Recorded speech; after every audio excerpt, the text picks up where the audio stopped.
Agamemnon, le roi des rois, a convaincu les principaux chefs grecs de le suivre vers Troie. Tous sont de grands rois. Ménélas, son frère, règne sur Sparte. Le vieux Nestor gouverne Pylos. Ajax le Grand est roi de Salamine. Idoménée, roi de Crète. Le jeune Diomède, roi d'Argos. Ulysse, roi d'Ithaque. Et Achille, roi de Phthie.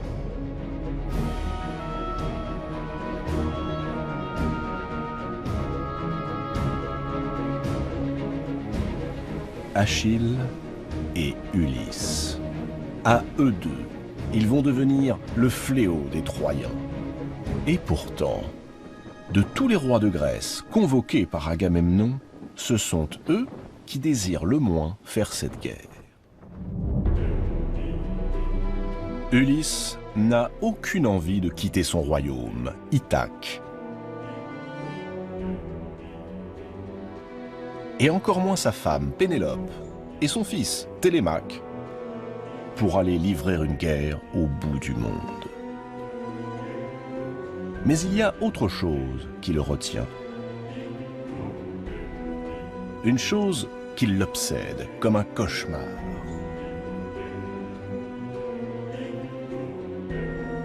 Jadis, un oracle lui a affirmé que le jour où il quitterait Ithaque, il n'y reviendrait que 20 ans plus tard, seul et pauvre.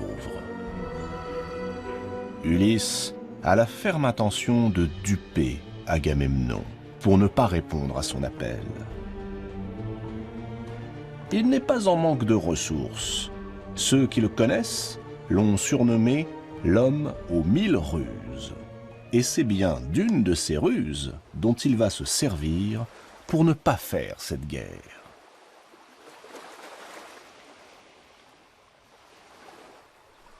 Ulysse se coiffe d'un bonnet de paysan et se rend sur une plage d'Ithaque. À une charrue, il attelle un âne et un bœuf. Puis, devant son entourage sidéré, il sème du sel à la place du blé et commence à labourer la plage. Pénélope, éplorée, présente Ulysse aux émissaires envoyés par Agamemnon pour l'escorter à la guerre. Regardez-le. Regardez ce qu'est devenu le fier Ulysse. Un fou. Un pauvre fou.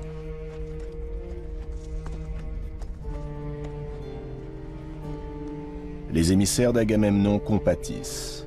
En effet, comment le roi d'Ithaque pourrait-il servir à la tête de ses hommes, lui qui a perdu la raison?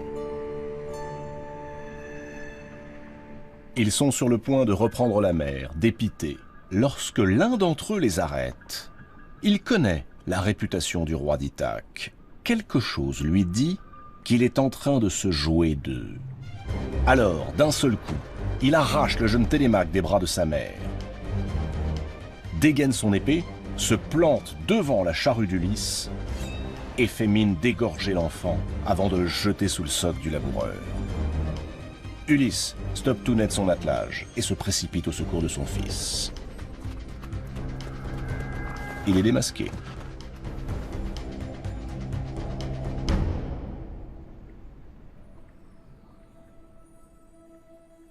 Sa ruse éventée, Ulysse n'a d'autre choix que de rallier l'armée d'Agamemnon.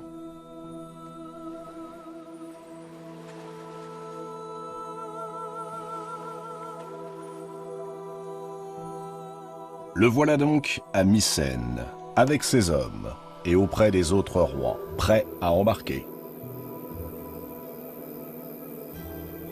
Mais il manque encore un combattant, Achille.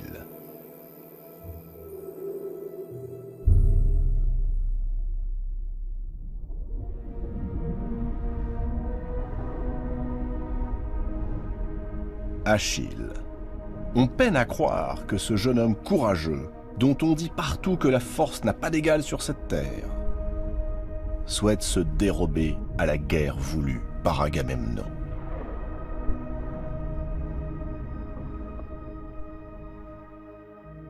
Quand on annonce à Agamemnon qu'Achille ne se joindra pas aux Grecs, le roi des rois hausse les épaules. Il n'a cure de cet homme qu'il déteste. C'est un guerrier indiscipliné qui méprise depuis toujours son autorité, ne manque jamais une occasion de lui rappeler publiquement sa cupidité et sa passion du pouvoir. De tous les rois de Grèce, Achille est celui qu'Agamemnon est le plus. Mais il le faut aux côtés des Grecs, proteste le vieux Nestor. Achille est béni des dieux.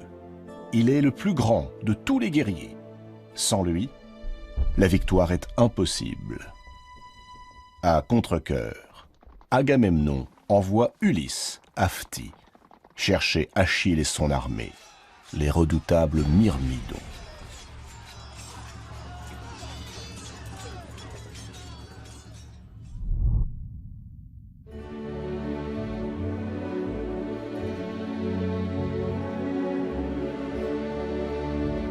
Thétis, la mère d'Achille. Déesse de l'ancien temps.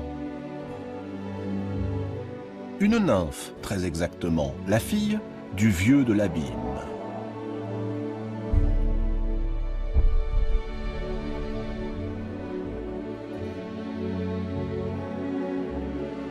Aimée par Zeus, jadis, qui lui conserve toute sa tendresse. Et mariée, à la demande des dieux, à Pélée, le roi de Phthie, un mortel réputé pour sa sagesse et sa piété, qui fut autrefois l'un des marins partis à la conquête de la mythique Toison d'Or.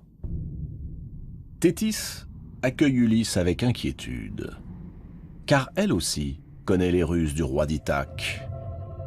Et surtout, elle a en mémoire cette terrible prédiction qu'elle n'a jamais révélée à personne, pas même à son fils. Si Achille part pour Troie, il connaîtra la gloire. Son nom sera célébré jusqu'à la fin des temps. Mais la mort le fauchera dans l'éclat de sa jeunesse.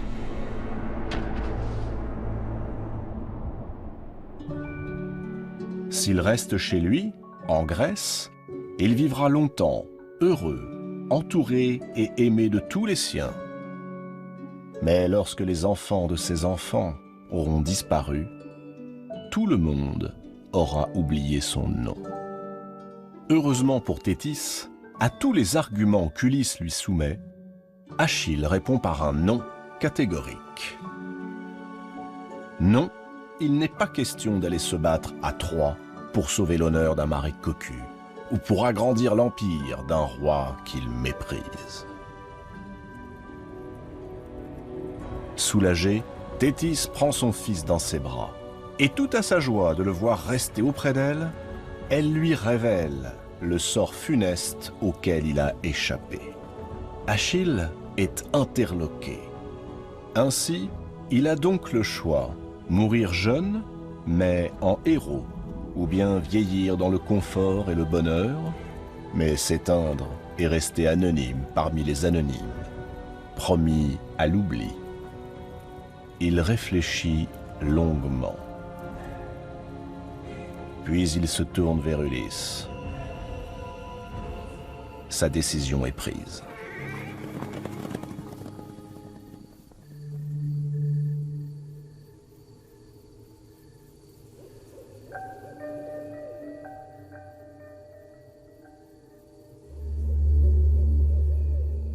Troie, la cité du roi Priam.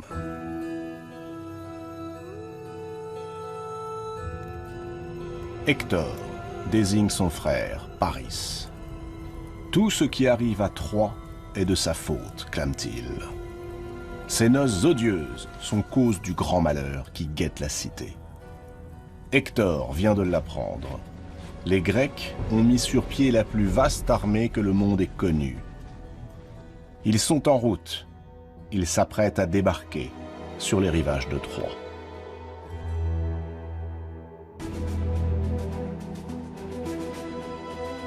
Hector, fils aîné du roi Priam.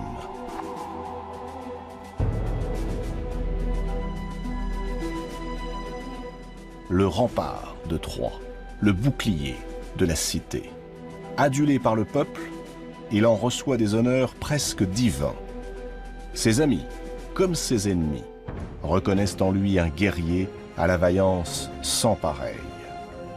Mais aux remontrances de son frère, Paris oppose toujours les mêmes réponses.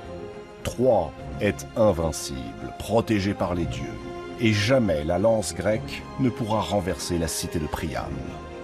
Quant à lui, il est amoureux d'Hélène, il l'aime éperdument, et elle aussi. Rien ni personne ne les séparera.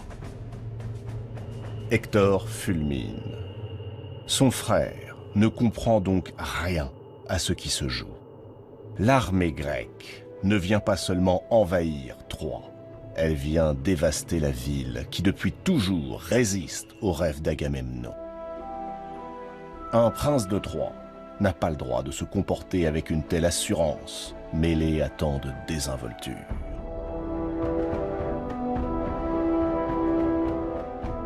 Lui-même est éperdument amoureux de son épouse, Andromaque. Mais il a toujours placé le salut de sa cité au-dessus de son bonheur personnel.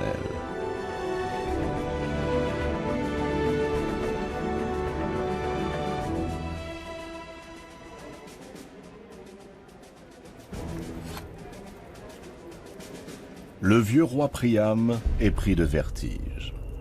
Hécube, son épouse, se lève. Elle marche vers ses fils. Elle saisit la main d'Hector, puis celle de Paris, et les force à se joindre. Les deux frères y consentent sans que ni l'un ni l'autre n'approuve. Mais soudain, le visage d'Hécube se fige. Dans l'ombre, une silhouette surgit, drapée de noir. C'est Cassandre. Cassandre, fille d'Hécube et de Priam.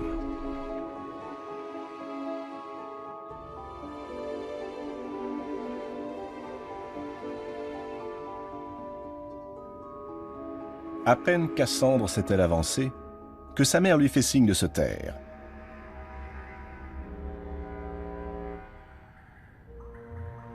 Elle sait trop bien que tous les mots que cet enfant prononce sont porteurs de désastre et de mort.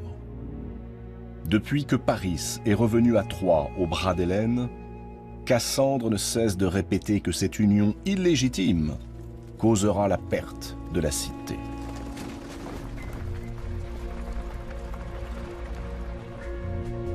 Cassandre possède, dit-elle, l'art de prédire l'avenir.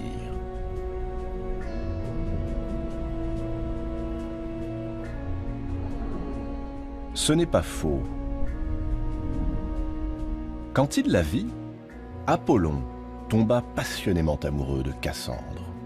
Il lui promit, si elle consentait à s'offrir à lui, de lui enseigner tous les dons secrets que seules les grandes prêtresses et les Pythies, qui savent deviner les volontés des dieux, sont autorisées à connaître.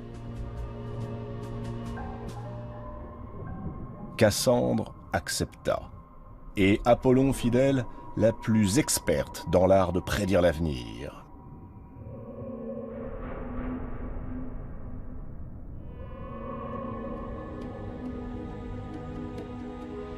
Mais aussi de formuler les oracles et de les interpréter. Mais une fois qu'elle fut instruite dans cet art, Cassandre n'accorda rien d'autre aux dieux qu'un simple baiser, du bout des lèvres. Puis elle se moqua de sa naïveté et lui révéla qu'elle avait fait vœu de toujours demeurer vierge et vénérait depuis sa tendre enfance Hécate, la déesse de la virginité. Apollon connut à la fois le désespoir et la douleur. Pour se venger de la trahison de la belle Cassandre, il lui cracha dans la bouche.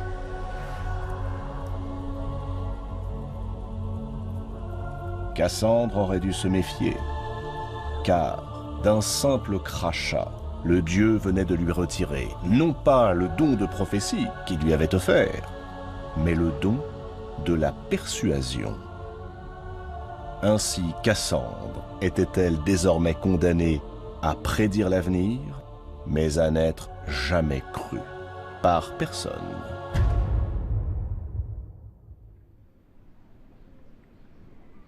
La flotte grecque est au grand complet. Elle s'apprête à lever l'ancre. Des milliers de navires sont prêts à affronter les flots. La brise gonfle les voiles. C'est l'heure du départ. Mais soudain, comme par magie, les vents retombent. Plus le moindre souffle.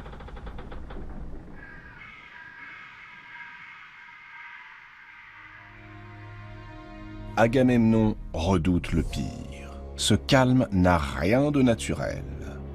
Il faut consulter les dieux, au plus vite. Il est, parmi les Grecs, un devin qui sait interpréter les volontés des dieux. Calchas. Pour lui, ni le futur, ni le présent, ni le passé n'ont de secret.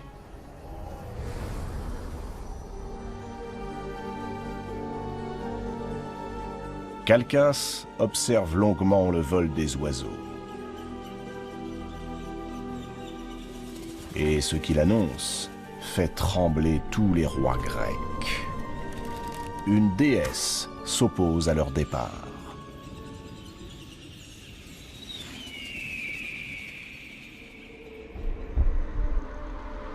Artémis, fille de Zeus et sœur jumelle d'Apollon. Agamemnon s'emporte. Qui a osé offenser Artémis, la déesse de la chasse? C'est toi, répond Calchas. Et le devin rappelle à Agamemnon ce jour où, parti chasser, il avait croisé une biche magnifique. Longtemps, il l'avait pistée avant de lui décocher une flèche mortelle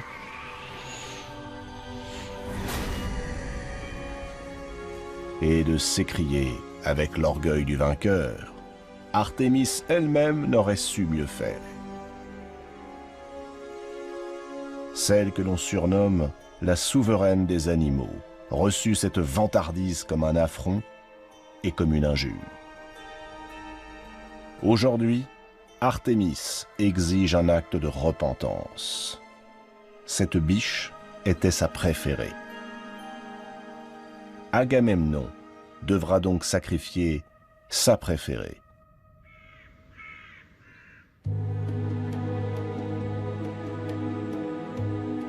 Sa fille, Iphigénie. Le roi des rois est effondré. Jamais il n'y consentira. C'est l'unique condition pour que les vents soient avec les Grecs, réplique Calchas.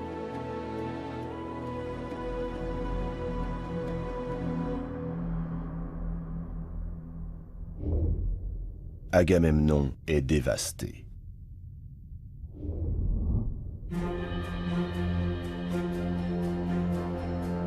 Son frère, Ménélas, entre dans une colère noire. Il brûle d'impatience de récupérer Hélène, sa femme. Et il est soutenu par l'entière coalition des rois grecs, prêts pour la guerre. Que vaut une vie comparée à l'honneur d'un pays? Agamemnon refuse de céder. Le sacrifice qu'on veut lui imposer est inhumain. Il prie Zeus et tous les dieux. En vain. Il sait qu'on ne peut se dérober aux ordres de la déesse Artémis. Tous les Grecs connaissent son tempérament farouche et fier, cruel aussi. Depuis toujours, la déesse de la chasse se montre inflexible lorsqu'elle ou l'une de ses suivantes se sentent offensées. Et nombreux furent les hommes qu'elle décida de punir par le passé. Tous, ici, au moment de prendre la mer, se souviennent d'Actéon, un des plus grands chasseurs de tous les temps. Mais le jour où Actéon surprit la déesse alors qu'elle se baignait nue dans un torrent, cette dernière se vengea de la plus effroyable manière. Elle transforma le malheureux Actéon en cerf. Les chiens du chasseur ne reconnurent pas leur maître et le dévorèrent vivant. Artémis assista à la scène sans intervenir.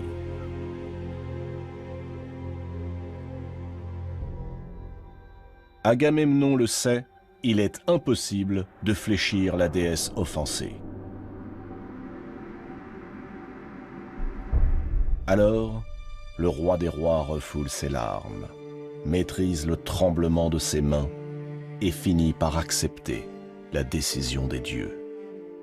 Ulysse, atterré par le sacrifice qu'un père s'apprête à commettre, suggère à Agamemnon que l'on fasse croire à Iphigénie que de sa soumission au mariage dépend le sort des Grecs. Cela adoucira son destin. Il suffit de prétendre qu'Achille a posé une condition pour suivre l'armée grecque, épouser Iphigénie. La jeune fille consent et n'oppose aucune résistance. Elle obéira aux vœux de son père et épousera Achille si cela permet à l'armée des Grecs de compter dans ses rangs le plus glorieux des guerriers. Le mariage aura donc lieu. Et comme l'exige la coutume, il doit débuter par un sacrifice. Iphigénie, confiante, marche vers l'autel, guidée par Agamemnon. Le grand prêtre l'attend, impassible. Iphigénie croise alors le regard de son père. Et dans ce regard, elle peut lire la terreur et l'effroi.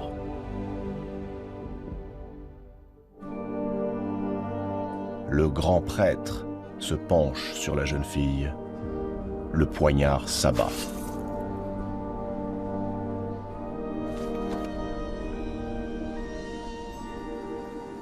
Le vent se lève.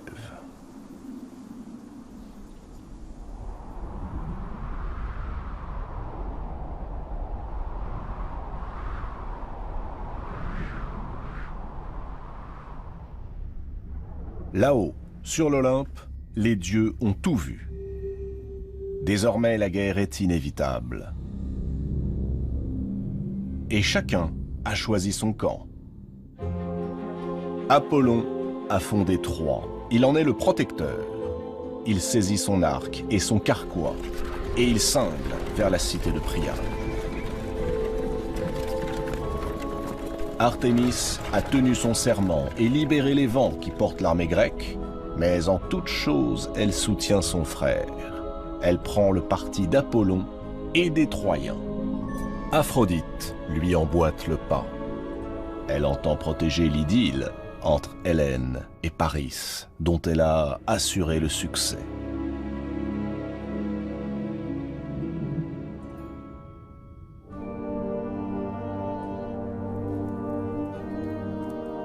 Héra et Athéna, elles, ont déjà pris place aux côtés d'Agamemnon et des rois grecs. Poséidon et Arès hésitent encore. Sans doute, à leur habitude, ils oscilleront d'un camp à l'autre.